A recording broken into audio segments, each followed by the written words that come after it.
This is the sound of Universal Broadcasting Network at upenradio.com. One of them wanted to be the security guy. He claimed he was a security guy.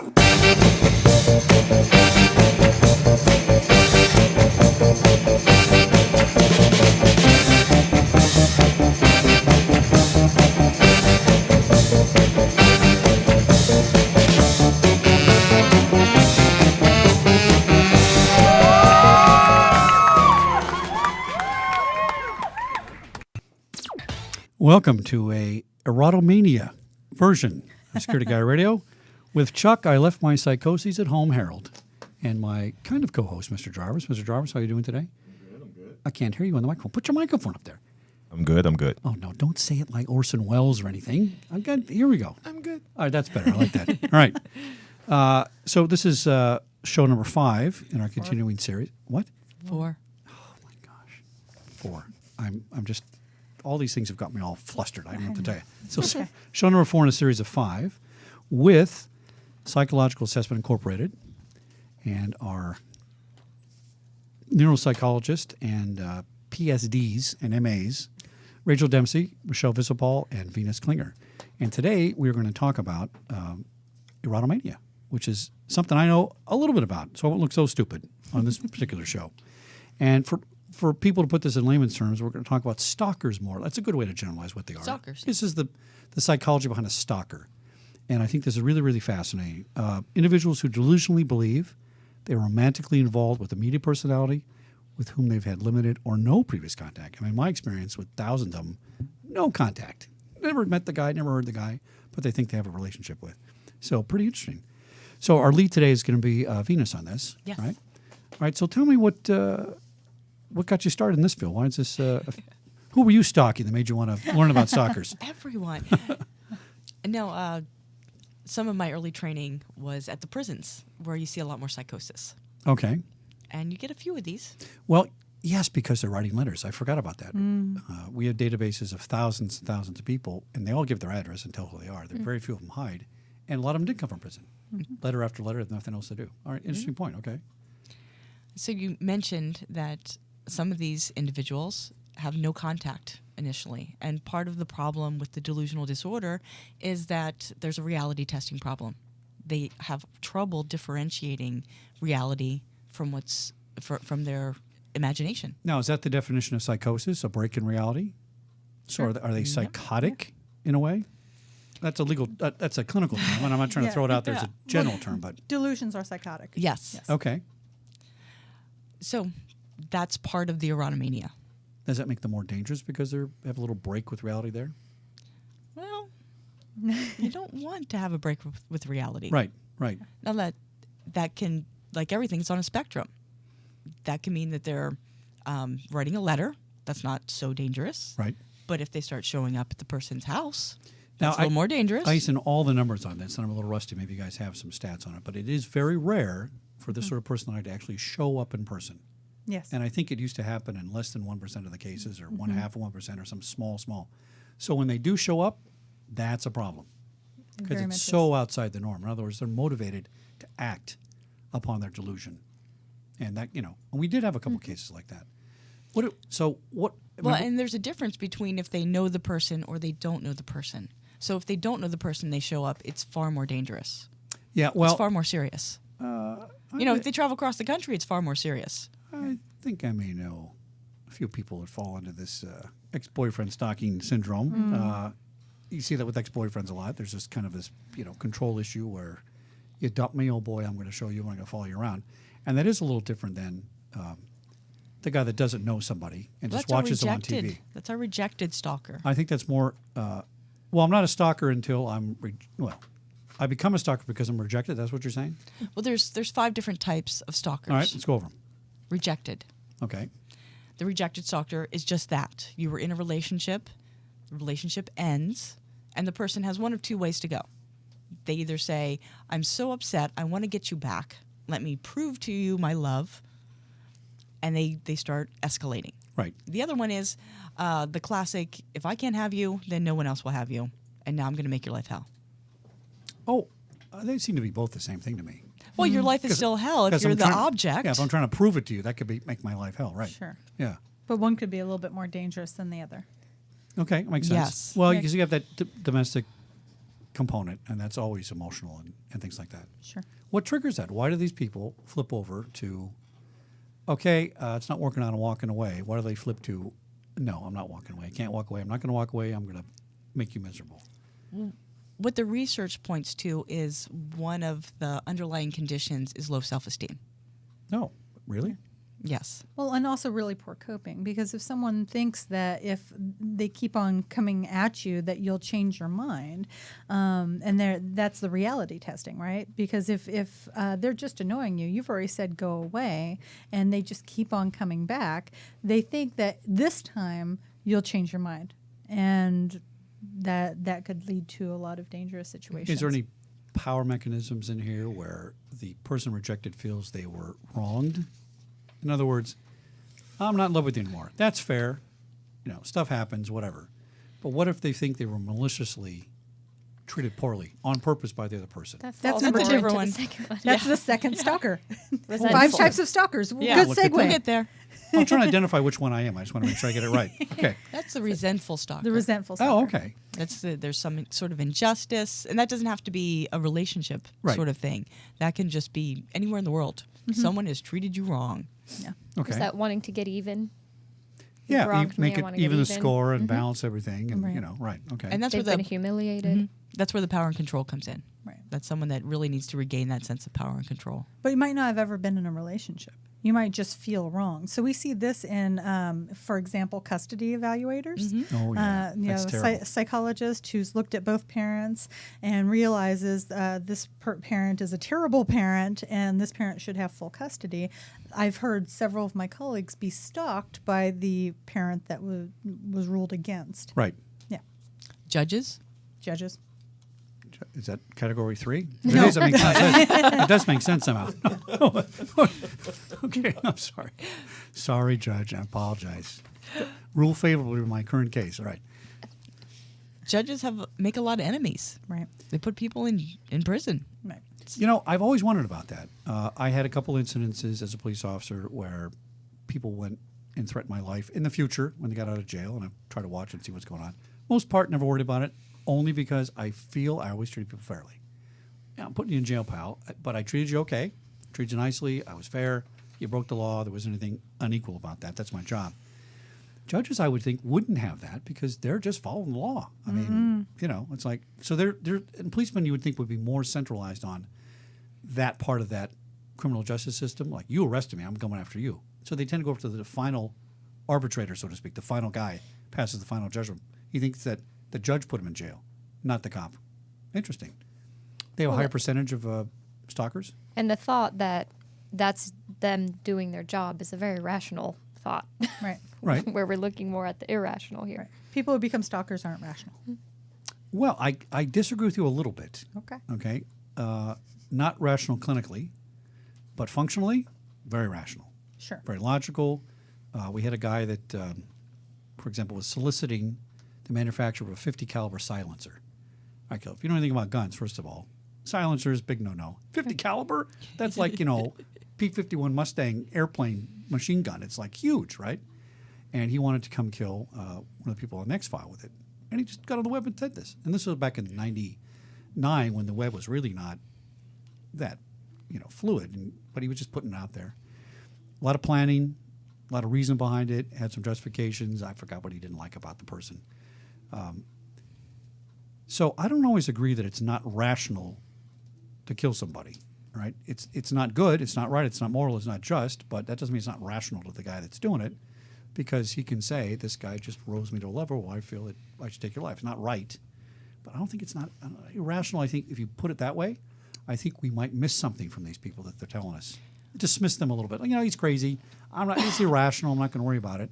When in their mind, they're very rational and they're coming for you, right? Well, They're in planning. their mind. In I their think mind. that's the key. That's right. They're rational in their mind, and to dismiss them as irrational, we may not see some behavior coming at you. But Fair? when we talk about rational, we talk about all the things that come up in their day-to-day life that tell them that their interpretation is wrong, and they easily dismiss those things.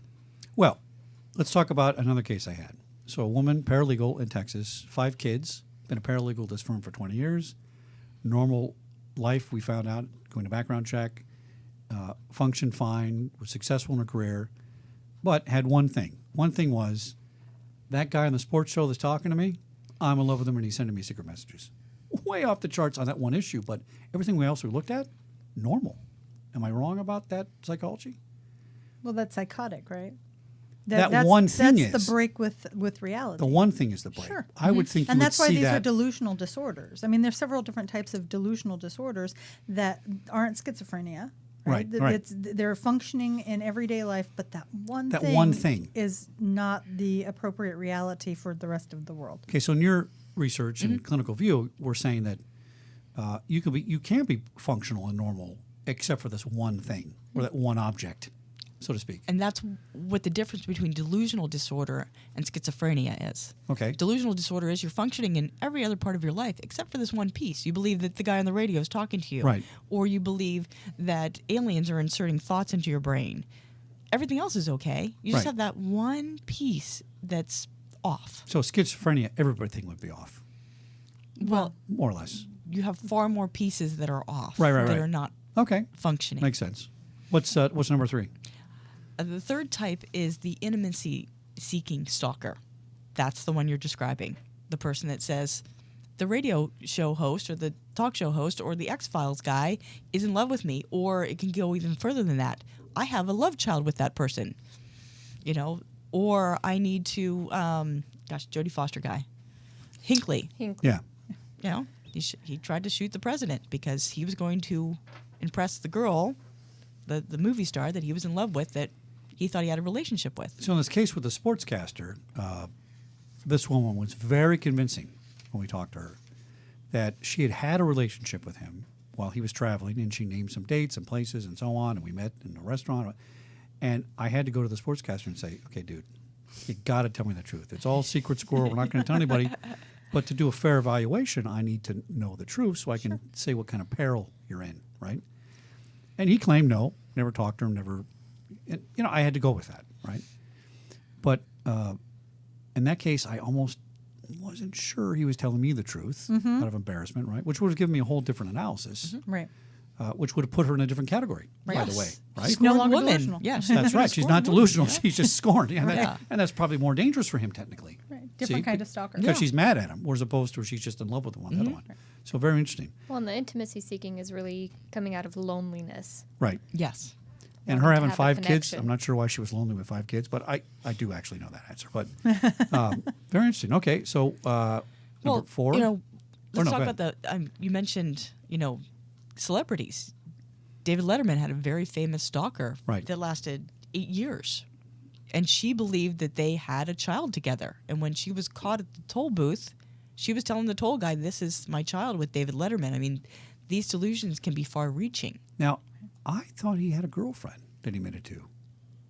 This was not the one. Different stalker. All right. Now, interesting how I got that mixed up in my head social media-wise, right? Because there was a real girlfriend, and the stalker, I assume, was the same person, but not. Interesting. Okay.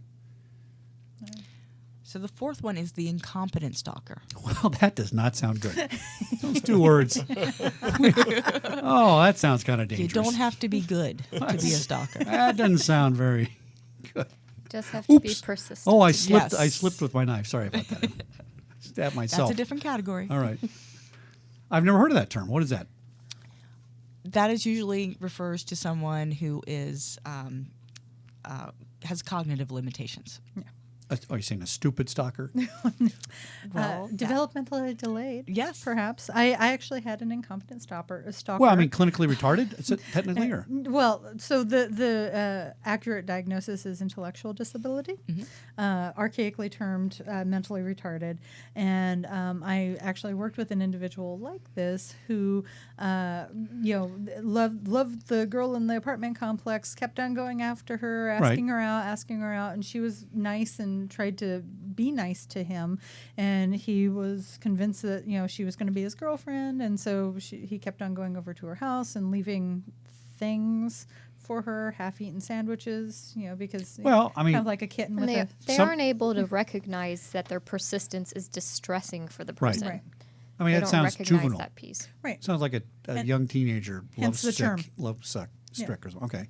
incompetent All stalker. right. All right. Yeah, not that teenagers are incompetent, but they can't recognize the distress. Yeah.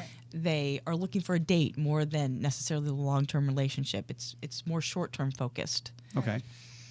and it tends to get tied up with their insensitivity. Right. Tell me more about that. It's If a you're- lack of if- social cues, So Yeah. someone, Insensitive to social cues. Right. Okay. Yeah. So in my case, the gentleman who I was seeing for sexual offense for something completely different didn't realize that every time he knocked on her door at any time of the night whenever he was awake, it was distressing to her, like 2 a.m. She's got to get up and go to work the next day, and here he is knocking on her door to bring her like a half-eaten pizza or a half-eaten sandwich. And he thinks you know. he's doing something nice. Right. Yeah. All right. All right. And our number one stalker is. the predatory stalker. Oh, there Dun, we go. dun, dun. All right. This is usually male, and this is the guy who is out there picking out his next victim, For purposes of usually rape. usually rape. Okay. Yes, Interesting. so they're All they're right. gathering information on an intended victim, and their purpose is usually for a much more serious crime. Now, I know a lot about this stuff because we had all these databases at Fox and Disney, and probably a lot of the research you see with people talking at seminars, came from some of our databases because we just stored it all and wrote big data fields and collected everybody's height and weight and where they lived and zip codes and everything. And I've been out of it a while, right? I still go to ATAP and stuff, but I'm a little bit out of it. So I'm very interested to learn, like I always do on every show, that there's these 5 levels of people. But those 5 levels do not necessarily mean legally that they're stalkers. Right. Am I correct? Yeah. Okay. Because the legal definition of stalking in most states is there has to be a specific intent crime for me to scare the crap out of you and harass you and terrorize you. And dumb stalker doesn't fall into that. Right. And all these other levels probably don't fall into that level. But level number 1, the predator, I'm not sure he necessarily falls in that, because if he's stalking you with the intent to rape you, like we think, by the way, happened in this last case I told you about on the other show, where a woman goes into work at 4:30 and the guy comes in who's on swing shift and says, well, what are you doing here? You're supposed to be on swing shift. It's 4:30 in the morning, and he tries to rape her. Well, that's a one time. I'm going in. My intent is to rape. Well, this is for no. gratification. Yeah, but see, this guy, it turns out that we're pretty sure he had been following her before this. In other words, there's some planning going on, right? So that was stalking as a verb. It was stalking, right? But it wasn't stalking as a clinical, legal term. Right. So this guy that does it for the purposes of rape, the predator, do they usually not disclose that they're stalking? They're not trying to terrorize you all the time. They're just trying to get you and rape you as the one single act. Am I wrong? Well, this is a precursor. It doesn't necessarily always end in rape, Right. But it's a sexual gratification. It's choosing a victim. It's voyeurism. It's targeted, and they gather data. Right. But the victim doesn't know this usually, right, with number 1? And often, because the victim doesn't know it, they get off on that. It's a power and control issue. Okay. They don't. The victim doesn't realize they're being Right. followed, and this perpetrator is enjoying the chase. Yeah. And whether it ends in rape or an assault or murder or whatever, it sometimes doesn't matter. Sometimes it's really all about the chase. Does the predator stalker end in contact usually? Their goal is personal I contact don't of think some the kind? research is out there on Yeah. that. All right. This is really just a theoretical model that outlines 5 different types of Yeah. stalkers and what category they might fall into. So we're going to go to jail on the legal side is let's use the right terms because I forgot them already. All right, so we're talking about the boyfriend stalker. Yeah. We're talking about the rejected boyfriend. Well, the rejected boyfriend, and then the person that's just angry, the person that's been wronged. Yeah, so the dangerous ones and the ones that you're going to be able to put in jail are probably the ex-boyfriend, girlfriend. And girlfriends, by the way. Sure. Absolutely. Resentful. Plenty of crazy ex-girlfriends. Let's come back to the very first podcast on borderline personality disorder. Okay. Let's do that. that we see Ooh, yeah. a lot of comorbid, the stalking with individuals who have borderline personality disorders, namely because they have poor cues, poor boundaries, and they don't necessarily know when to say when. And so a lot of these women, and I generalize, though there's a lot of males with borderline personality disorder, a lot of females with borderline personality disorder will then end up being stalkers. Any data on if there are more female stalkers than male stalkers, or vice versa? Or is there any information on that? Typically, there was more male stalkers, but there's also within domestic violence, checking the cell phone, making sure that that person's where they say they're going to be. That's a female thing. It's both. Both. Oh, is it okay? All right. Yeah, it's an insecurity thing. Yeah. And for all of those watching, if you're doing this to your loved one, it is a type of abuse. Yes. If you're looking at their cell phone? Yeah, if it's a consistent type of thing. Now remember that. Don't forget that. All right, go ahead. You're so insecure that you have convinced yourself your loved one is cheating on you. Right. And I like to teach my classes about the projection. It's a Freudian term. And if you have someone that's always saying, you're cheating on me, watch out, because that probably means that they are cheating on you. And they're projecting the fact that they think that you're cheating on them onto you. Oh, I think that kind of rule is true in almost anything. The person that yells and louds and screams the loudest about anything is probably the one doing it. Exactly. And mean, it's in its own subtype in delusional disorder. Yeah. I mean, we used to stop people all the time. Can I see your driver's license, please? What are you stopping me for? Blah, blah, blah, blah, blah, blah, blah. We'll open the trunk. There's a bunch of cocaine and guns. I mean, the guy that yells and screams is always the guy that draws attention. Sure. It's a nervous reaction. I'm not sure what it is, but that makes a lot of sense. Right, Makes a lot of right. sense. All right, so give me the 5 again in a row. So we're Okay. gonna- Rejected. right? Resentful. Intimacy seeking. Incompetent. And predatory. Incompetent and predatory, I'm thinking we can't do much about. The incompetent guy we can kind of manage. Probably Right. not malicious. Maybe he's got Down syndrome, whatever. And he's got an issue that he can't control, but not dangerous usually, I don't think. Well, one of the things that we teach with developmentally delayed sexual offenders, both Dr. Wysopal and I have worked with developmentally delayed sexual offenders, is to teach them appropriate boundaries and appropriate cues and healthy sexuality. And that's one of the things that I always try and teach everyone about, is that individuals who have Down syndrome, who have intellectual disability, they might have the intellectual functioning of a child or a 9-year-old. They have a body of an adult, and Right. they have the sexual needs of an adult. And so it's very, very important to have families who are caring for individuals with intellectual By disability. the way, I'm not teach picking on them Down about sex. syndrome, and I just throw that as an example. Sure. But it's an impairment of some kind. Right, and actually, there's a high number of individuals with Down syndrome who have intellectual disability. Right. And that's actually a really good point, in that many people with Down syndrome, their parents want to see them as children, as naive, as innocent for the rest of their lives, and they don't realize that many of these individuals want to get married. They want to have children. They want to have a sex life, and so it's very, very important to teach healthy sexual boundaries at an early age for all children, not just children who are not intellectually disabled. So how long has stalking been around? How long Beginning have of people time, been around? Right. Right. Time. But when have we started to quantify it and measure it and look at it and say, listen, let's take a peek at that? You know, that's a law enforcement question. That is a good question. Well, legally, Can you answer that? Yeah. I can answer you that legally. I know that when I was at Fox, we worked with the people that kind of started some of the first units on this thing. I think LAPD might have had the first threat assessment unit in the country, I think. And then we wrote some of the first laws, and then we had some of the, like Kathleen Beatty was one of the first legislations where she was stalked by some guy she said hi to in high school, literally, for 20 years. And then he showed up and tried to take her to the mountains and bury her. And she lived, but I mean, that's an interesting story. And then legislation grew out of these acts. And we're talking the 90s, okay? But, I'm just wondering if this is a creation of our society because of the media and the immediate, gratification and connection you have with people on a TV and all that kind of thing. And I'm also wondering if it's newer and more prevalent in younger people, okay? So to me, a TV is just an interesting box because I didn't have a TV when I was a kid until we got a black and white one. And then when we got a color one, it was like, color? Oh, my God, what's that? Now, TV to my kids is truth, reality. I take TV suspiciously.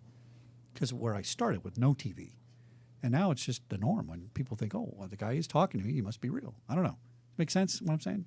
Certainly. And, I'm not really sure if we can blame media for a rise in delusional disorder, because I think delusional disorder has always been consistent with regard to diagnosing. There's the different types of delusional disorders and percentages That wouldn't it fall occurs into in. stalking, you're saying? That don't fall into Okay, stalking per all right, se. fair enough.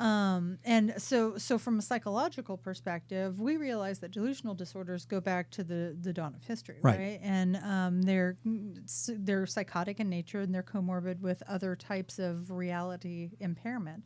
Where it gets dangerous is when it turns into a stalking scenario and the individual has convinced themselves that something's going on. For example, with the intimate piece, that's not actually there. Interesting. All right, so And I think you said something earlier about age range. I'm just wondering, I mean, was anybody stalking Orson Welles? The guy had a great voice, right? You could say, oh, Orson Welles, and he's a great guy and whatever. But we wouldn't be able to measure that back then because there wasn't any laws, there wasn't any involvement of research or. But certainly celebrities have always had people that were clingers and, followers and things like that.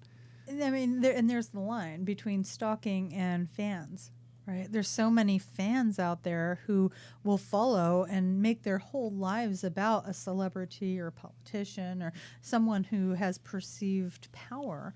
And so they follow them very much in the way of a lot of people following, say, evangelists. But Venus, that's still a stalker clinically, not legally. Right. Right? Yes. Yeah. I mean, we're saying clinically that if if your bedroom looks like something out of a Law and Order episode, where there's all kinds of pictures, and the only picture is that sportscaster or that singer or whatever, you got a little problem.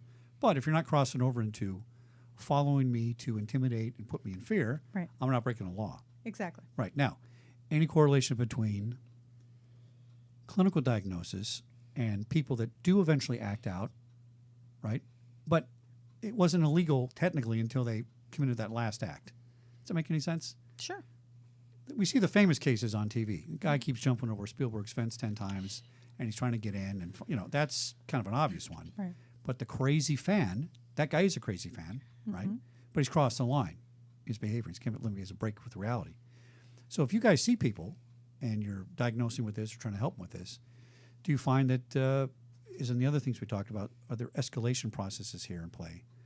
Where if he starts out here with 3 fan letters a day, indicator is I might have a problem. Make sense?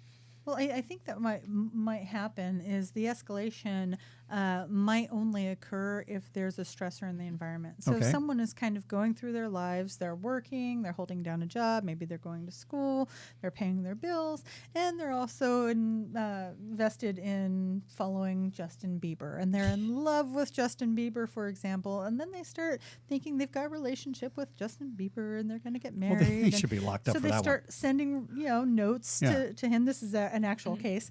Sending love letters that go unanswered, and then there's a stressor in the environment. Perhaps they lose their job. Perhaps their boyfriend kicks them out because they're tired of the Justin Bieber show. Something happens, and that person then has that final break where then they start threatening. So when does it become your job to step in and evaluate? Are you only getting the criminal cases that get sent down to you? Pretty much, because You're not kind getting of like so- a personality disorder, Right. it's egosyntonic. The person doesn't realize they have a problem. They're just in love with someone or in hate with someone. So why would they seek help? Well, It's their pedophiles reality. do. We talked about in our previous shows, which you Right. should all watch, by the way. Don't forget to watch them. That pedophiles can have a self-awareness. Right. But people with delusional disorders don't. Don't. It's a psychosis. Oh, There's yeah, no okay. self-awareness. All right, I see what you're saying. No, They no believe what they're self-awareness. thinking, Not that there's a problem. Right. and that everything is true, right? So they think 100% that they are in this relationship. Whatever you tell them to counter that is not going to be taken in.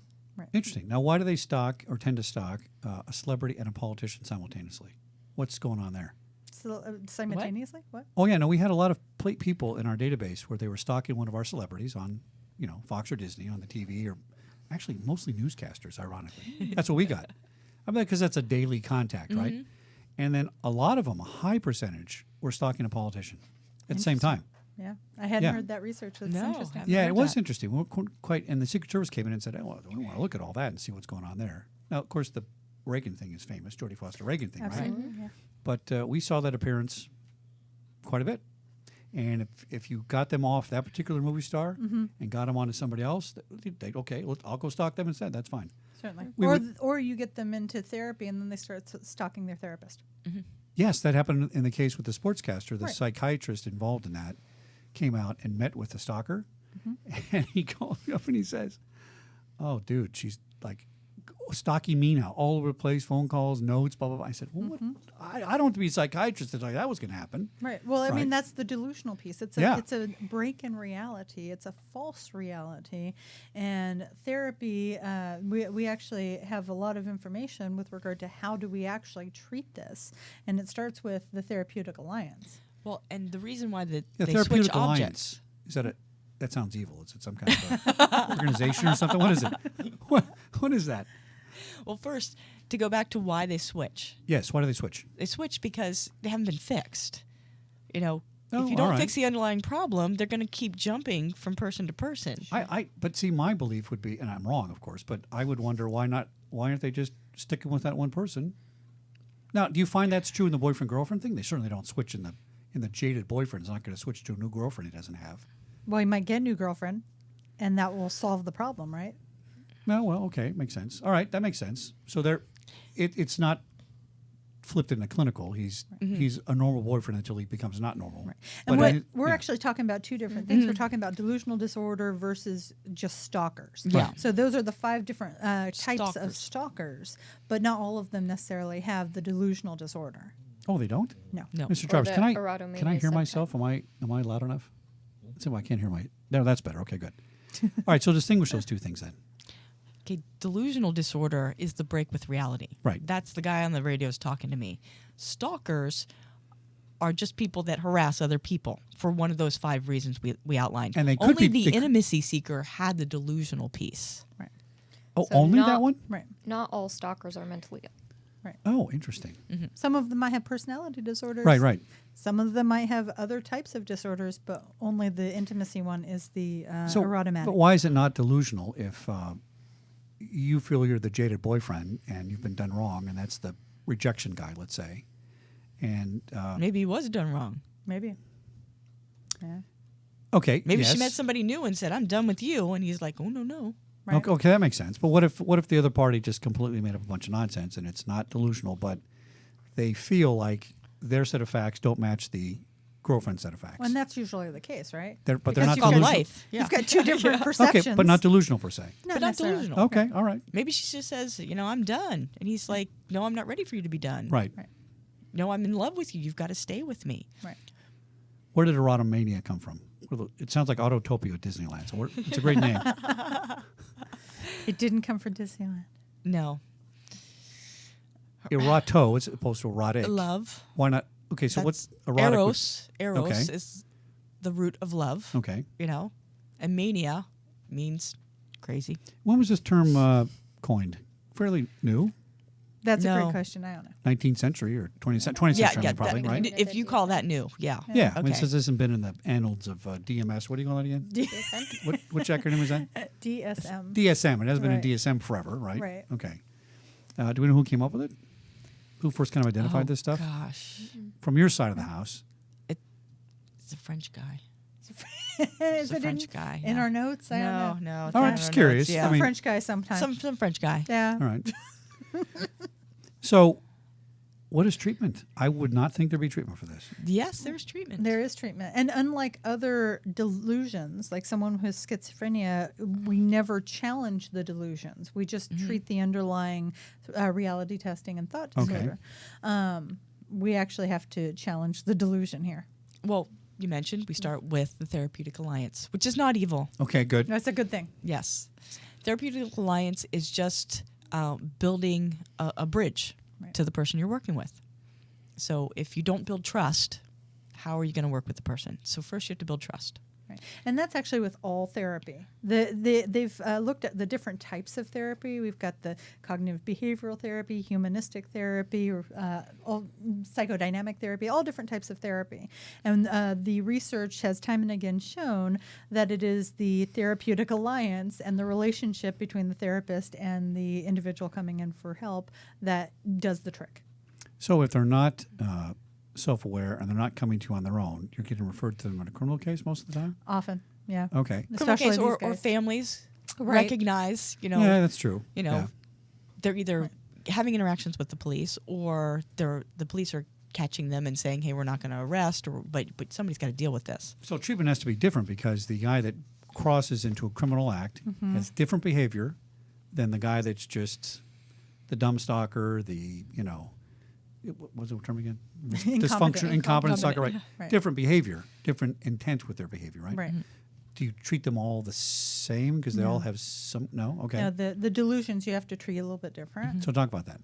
Well, I'm delusional, First- so how would you handle me? first you create the alliance. Okay. We We build some trust. We would Right. also refer to a psychiatrist to do a medication evaluation, Antipsychotic. You're antipsychotic psychotic. medication. You have a reality that's not based in reality. So, Well, but you guys are not prescribing medicine. Nope. And so we work with We a don't. psychiatrist. no, I know you can't, but I mean, again, we talked about this earlier. I think it's better that your discipline tries to solve it without medication.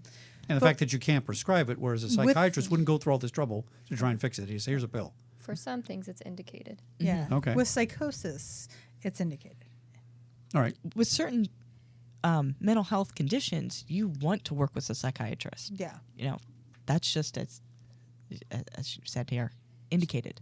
So if I'm hopping you up on Thorazine or something, are you improving or what? I mean, what's the deal? Is the delusion gone because you're on No, Thorazine? I don't it's know. giving you a little bit more control. And that's all medication does. Impulse control. There is no happy pill. I've said Yeah. it every Yeah. show that changes and cures. What medication does is it gives you a little bit more control over your symptoms. So it gives you a little edge in there to get in to challenge those distortions, to challenge that reality mismatch that's going on. To say to the person, okay, why do you think that the person on the TV screen is talking to you? What in your world is telling you this? And let's start looking at what reality is telling you and why do you think that, and helping them look at that mismatch. So that's the delusional guy. That's a delusional guy. That's not the crazy ex-boyfriend who's been wronged. Right. We're not treating him with medicine. No. No. Different Okay. type of therapy. Okay. So the guy, is it curable in theory? I mean, I don't know if curable is the right word, but I mean, Well, first you got to identify what his problem is. Is it anger management? Is he antisocial? his delusion. I mean, The it's delusional guy. No, Delusional guy. Delusional Yeah. guy? Yeah. Delusional guy is psychotic. Right. So we have to treat the psychosis. So the other things that the research has shown is that the delusional underlying problem, it's self-esteem, right. loneliness. So you target those. You start to build the self-esteem. You start to help them build their support network. If they're not as lonely, they won't be seeking this fantasy world and supporting this fantasy environment to build their self-esteem, to help create this place where they feel less lonely, where they feel like this great person that has this incredible boyfriend Right. that's famous. They won't need that so much. So is lonely defined as actually having no friends, No. or defined as I live in a house with 10 people, but I'm still lonely? Both. Okay. Yeah. I mean, you could be lonely in a crowd. And Well, you of course, could be right. lonely when alone. I mean, a lot of people who are totally alone don't feel lonely at all. So Lack of connectedness. yeah. Connectivity. That's right. Right. So that somehow their switch goes off and says, I feel connected to that guy on the TV. And I'm not connected to the person sitting next to me for whatever reason. So I want to be connected to somebody. Right. And I connect. Now, if it's here's one I'm having trouble getting my head around. If, as an example of this paralegal in Texas, had not seemingly, she functioned fine. She had a good place to live. The kids were well taken care of. Everybody seemed okay. That one thing she had, that one psychosis she had, that break, thinking that this guy was talking to her, surely that's curable? I don't know. I mean, it's just one thing. We're not talking about a schizophrenic who's like all over the place, right?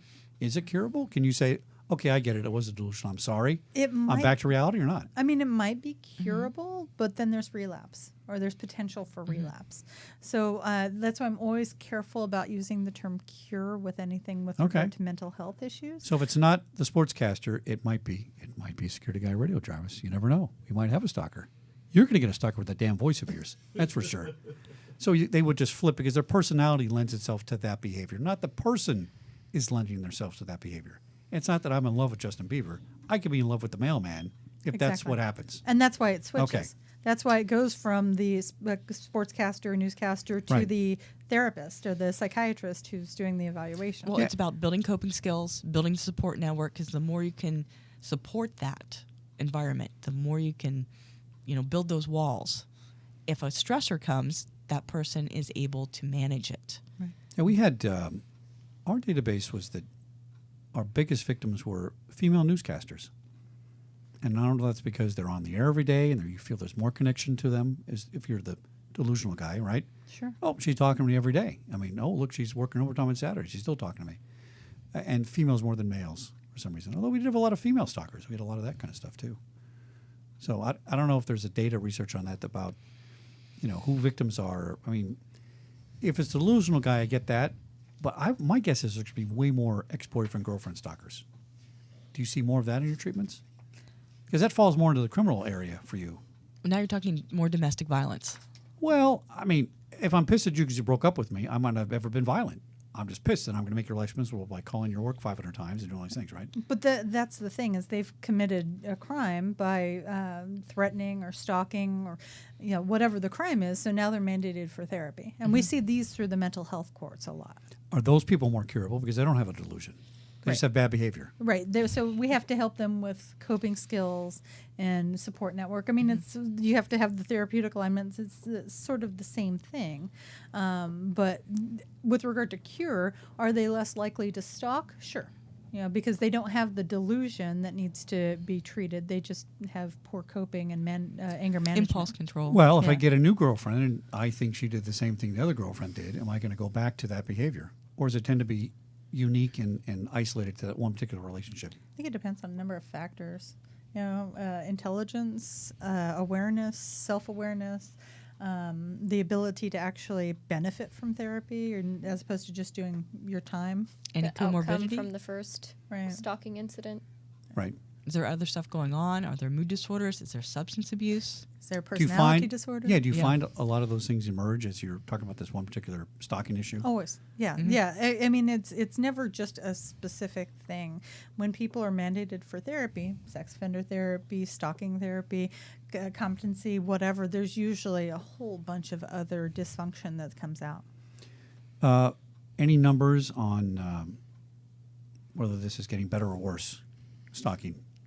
It seems to be worse because now people report it more. They're more self-aware that this is an actual thing and I should talk about it before I didn't report it. I mean, we've also got 7 billion people in the world, so there's a lot more people.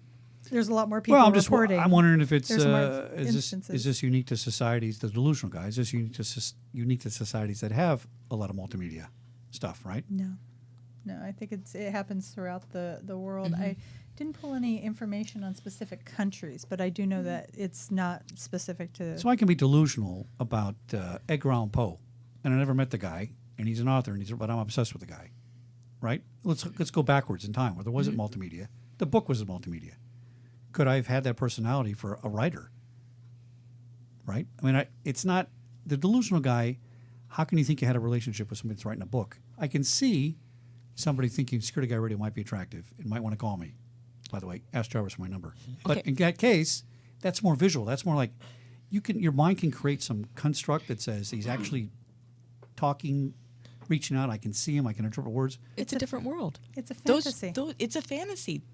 Can you have a fantasy about a guy you don't see, though? That's what I'm saying. Absolutely. Yes. Okay. People are powerful. Back in that time, people wrote each other's letters and fell in love and then traveled and got married. Right. That was normal. Well, never met anybody. That's true. They didn't meet their spouse, maybe. Right. Okay. Yeah. So could you have that fantasy? I believe you could have that fantasy. Yeah. What are we doing to educate people about this? We are coming on the Chuck Harold show. Okay. Besides that, That's what we're doing. well, let's talk about ATAP, because ATAP is a great organization. You guys belong to that. Sure. Association of Threat Assessment Professionals, and founded to deal with this kind of behavior, right? A lot of research and stuff. Do you find that this is becoming more of a, I don't know, not accepted, that's not the right word, but it's more in people's radar, because people can define stalking in a very generic term, and it's not a legal definition and it's not a clinical definition. Right? But what would you give advice for people that may find some indicators of this early on? So what are some pre-incident indicators? So Michelle, if you got crazy boyfriend, what would you be looking for to see that this guy's crossing with, oh, does Michelle have a crazy boyfriend? Oh, you're all blushing now. She's just remembering. She's okay. having a flashback. Hold on. Perhaps there's a kind of a generic example of this. What would you be looking for as an indicator of behavior that is starting out at the onset, and you know what? If it keeps going, it's going to turn into crazy For stalking? land. Yeah. Talk about the jitter boyfriend thing, the whatever, different types of personalities. Maybe not the delusional guy. You wouldn't recognize that, but you recognize a relational stalker. Sure. I'd be concerned about access if the relationship has ended, whether or not they can access that person. If the person moved across the country, I'd be a little bit less concerned. But if the person lives in the same town, they have access to their house, they have access, know where they work, know where they go to school. Well, that's it when it ended. But let's say you're in the relationship, and in your mind, as the female, this guy's, he's gone. I just got to get him out of here. And I want to do it in a nice, slow, easy way. I don't want to create a lot of conflict. And as you start to indicate that this isn't working out, maybe we shouldn't be together, maybe we should stop dating, what behavior might you see back from him that would give you an early indicator that this is going to be a non-traditional breakup? I'm going to have a problem here. Well, definitely not understanding the boundary that you've set. Right? Okay. Usually so it's you important say for you to set a someone- boundary. Yeah. Usually you say to someone, this relationship for XYZ reason is not working out for me. I no longer want to engage in it. And if the person says, oh, no, that's not the case, right? I want this. We're going to have this anyways. I would be quite concerned at that point. So that's going to be a non-normal response, really. People usually, from your evaluation of normal relationships, whatever normal is these days, right? Do people just say, oh, it didn't work out, it's mutual? Maybe it's not mutual, but hey, to each his own, and I got to find another mate. Well, I think if we go back even further, the whole reason you're breaking it off is probably because they're overly controlling. They've got very low self-esteem. They're checking your phone. So these stalker behaviors you. could go back that far into the relationship. Sure. Oh, yeah. Pre-stalking. All right, so let's talk about what are some of the... No. It's actually stalking in the relationship, though. Pre-breakup stalking. Oh, no, it is stalking inside the relationship. Okay, so Yeah. explain that. There we go. I was trying to make it more like an analysis from an outsider, but let's talk about inside the relationship. Sure. Well, we talked about it a little bit. Going to their work, making sure if they say I'm going to work 8 to 5 today, going to their work at 5 o'clock, seeing where they're going when they get off. Are they telling you they're going out with friends and yet you see them with someone else down on the end of the block? I had a client whose spouse would arrive in the middle of her shift to see who she was smoking with. Mm-hmm. Oh, yeah. Oh. Yeah. And who would tell her who she could and could not smoke with on her smoke breaks. The Who element would of call control. her during her work shift just to see what she was doing. And this wouldn't be once, this would be 5 or 6 times. And she would say, hey, this is going to jeopardize my work. Right. Sure. And he couldn't hear that. He couldn't hear that argument. How long have they been... And gets upset when you try and provide that argument. Right. Well, what do you mean they're not going to let you answer the phone? Right. And he doesn't believe you even if you tell him the truth. How long had that client been in that relationship? Several years. Okay. Any information on this sort of behavior inside a boyfriend, boyfriend, whatever, as opposed to being in a marriage? In other words, we find this in a marriage. Or You you can just find find it in a... both. Yeah, all types of Relationship relationships. is a I relationship. mean, listen, if you've been married 20 years and you're still married, probably he's not doing this. I'm thinking. I Or don't know. maybe he is, and he's just gotten away with all these years. Oh, Mr. Jarvis, here Hey, we go. Jarvis. Now, come on now. Let's spill the beans. No, What's I'm going just on saying. You're just saying what? Well, I have some people in my family that I found out years later that they had spent 20 years with someone that we're Like that. describing. Oh, Right. interesting. And we had no idea. And he was the mild-mannered. He was, sophisticated. You would never have known that he had this dark, Under the thumb. right, right. Yeah. So, Where and she were stayed you? with him for 20 years. Quiet controller. Yeah. Yeah. Interesting. So, So what can a victim of this do to respond? Now, this can get dangerous, right? So you're in the moment and the guy's wacky and he's gone to work 25 times. What can that person say to say, listen, Well, they're They're not delusional, these people. This is not the delusional guy. This is an anxiety response. Can you reach them with reason of some kind? I think we need to look. I think at, this is a very common thing. We need to look at the and I loathe the term victim. We need to look at that person to also wonder what are they doing to stay in the relationship and not set the firm boundaries, because often we'll find people who have been victimized as children who choose victimizers as adults to partner with. And Really? so, they're recreating their childhood. So they've been victimized as a child, and so now they're an adult, and they are finding someone who makes them feel safe because they're so protective and so curious about what that's they're interesting. doing all the time. And they don't set those boundaries. They don't say, "Hey, this is wacky behavior. Go the hell away." They say, "Oh, you make me feel safe," and they don't realize that it's escalating. In the beginning, it feels like somebody that's really interested in them, someone that cares about what's going on with them. And in a family, we call it family systems. Everybody has a role. When you are the child in an abusive household, you know what your role is. You know what this feels like. It feels very normal. So to someone who is the, quote, victim in that setting, they know all the rules to this environment. It feels normal. If they were in a, quote, normal relationship where there were appropriate boundaries and everybody treated people with respect, it would feel uncomfortable. I work a lot with domestic violence victims, and when they engage in healthy relationships, it feels odd to them. They talk about how the person they're dating is so happy all the time. It's odd. And, They must be crazy. And they have to adapt to it. Right. Now, Yeah. what advice would you give to teenagers in these situations? 'Cause I think, teenagers have coping problems to begin with because they're teenagers and so on. And now we have all this sexting, and, the sexting part might actually be stalking. They might not be aware of it. Or I think this is going to be a new phenomenon, frankly. And I think the problem is going to be that the victims, I'm going to say, that's a cop, I got to say victim, okay? Whoever is the lesser evil in this relationship, who receives the most mistreatment, that person in the young ages, I think this is going to turn into what you just said. Well, this is just normal. Isn't this how all boyfriends are? Because you see it on the web all the time. You see crazy crap, and I'm just going to find another one that's less crazy. Right. Well, Right? if you're feeling distressed and uncomfortable, you should let someone know. Do you think they are, though? Or if you accept it as normal behavior, like you just indicated, how do you know it's distressed? This is where psychoeducation becomes Yeah, so you got to important. intellectualize it instead of emotionalize it. Well, you've got to teach children. You've got to teach teenagers what's appropriate, how to set boundaries, and how to have good self-esteem about yourself and your relationship. And often what they're doing is emulating what they see between their parents or between their mother and her boyfriend. Or Well, kind of.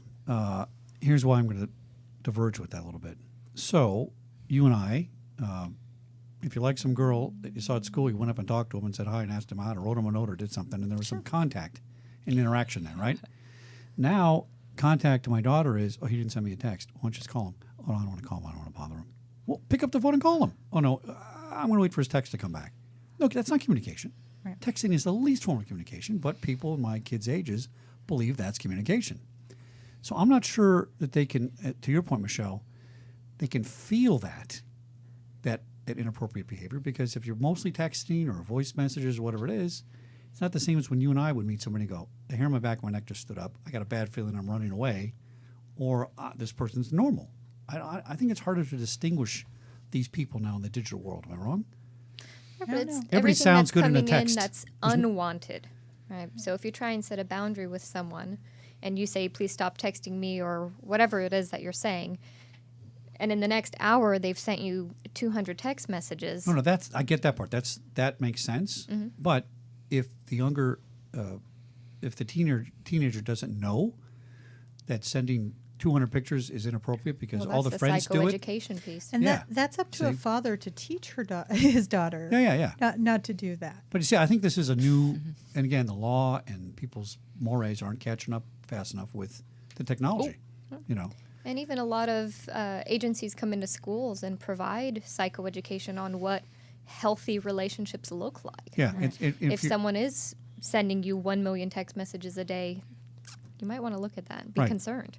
And if they never contact you by phone, by the way, right? Let's talk about dating sites, right? So all you ever do on that dating site is ever text or email the guy, and he never wants to talk to you on the phone, and he never wants to meet you. What's her I'd name? say you got a problem. You know, Catfishing. Yeah, Yeah. that's a catfish scenario. Yeah. Or a predator. Right. right? Because eventually, in a catfish scenario, eventually, what are they? No, where does a catfish fall under the stalking categories? Predator? Well, catfish isn't stalking you. No. They're usually Well, I disagree. taunting you.